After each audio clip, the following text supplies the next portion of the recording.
So I came across this video right here, y'all. Check it out. Did y'all see this? Like, this really saddens me. Like, I'm not surprised, but this really saddens me because I feel like we're already behind in a lot of things. But the fact that our families are not staying together, when that's how we create wealth, that's how we support each other, that's how we bond. Like, why do y'all think this is? And take responsibility and accountability. Don't blame the other gender. Why do y'all think this is?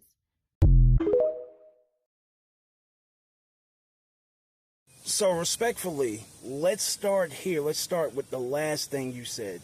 You see, when you say accountability, we know that trick. We understand that trick. We've heard that trick for the last 5 years. That trick, when you speak accountability, you only can speak on yourself. Now, if you want to have the full conversation, what if who I am in this situation, in this equation, is a reaction to who you are? You know, for the last 60 years, we've heard who we are, whether it was Ricky Lake, whether it was on Oprah, whether it was on The View, whether it was on any of these shows, Jenny Jones, any of these shows, we've heard who we were for 60 years. And the question, while you were telling us exactly who we were in the equation, the question that you were also asking as women was, why don't you talk? Well, see, for the last 4 years, you have shown why we never talked up until we went into the pandemic. We never talked because we knew that you couldn't take it, just like the last statement in that sentence. The expectation for the man from the actual initiation point where he steps to you, from that point on, you expect him to be reactive to what you say and what you do throughout the whole thing. So therefore, taking a reaction to who you are out of the equation by saying, just talk about you, is an unfair conversation. To my next point, you see, our conversations and our relationships and all of those things, they always seem to be competitive in nature. Ways to apply handicaps in the conversation and to actually, rather than just having the full conversation, you see, for 60 years, you've been able to say every single thing that you think about a man unabated, with no punishment, no real pushback to it. And once you say it, it is fully accepted simply because it came from the lips of a woman.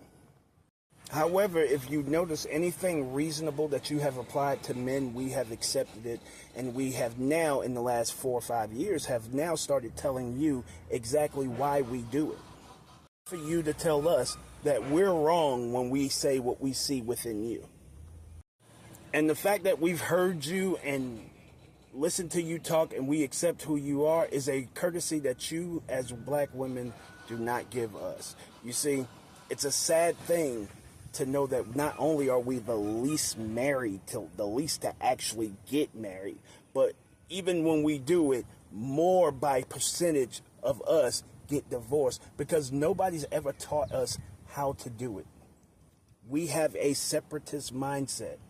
I just literally posted about Tiana Taylor and Iman Shumpert. I literally just posted talking about our mannerisms. As soon as we see a picture that's talking about their situation, we jump into separatist mode. We know how to tell each other how to separate, but we don't know how to tell each other how to stick together and make a better life for us and our kids.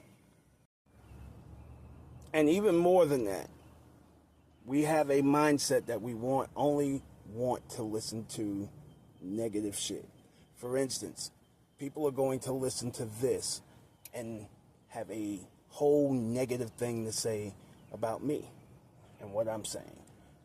Case in point, on that very same post that I was just talking about Tiana Taylor and Iman Shumpert, where I never even addressed what's going on in between them.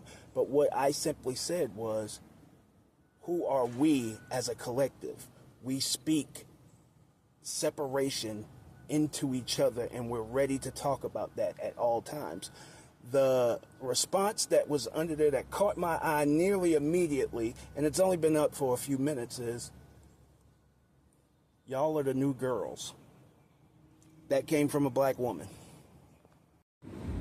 You see, the answers are right in front of you. We have become a separatist group.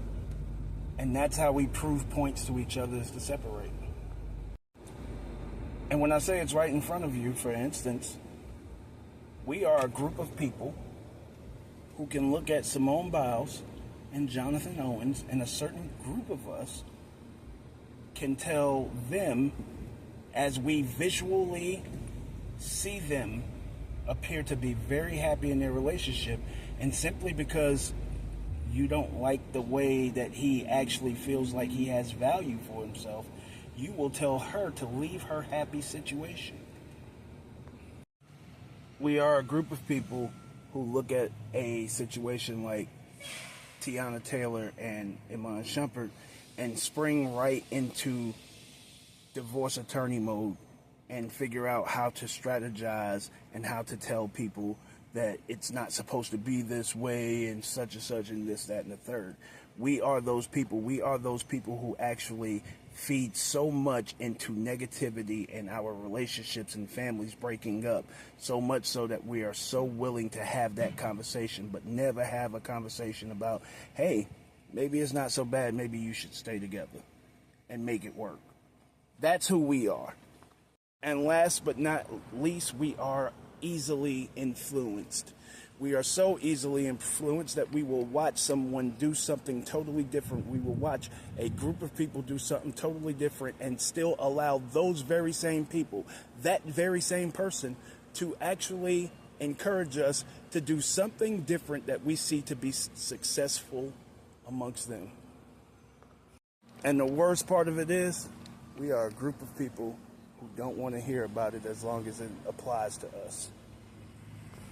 Now, how's that for accountability? Show off.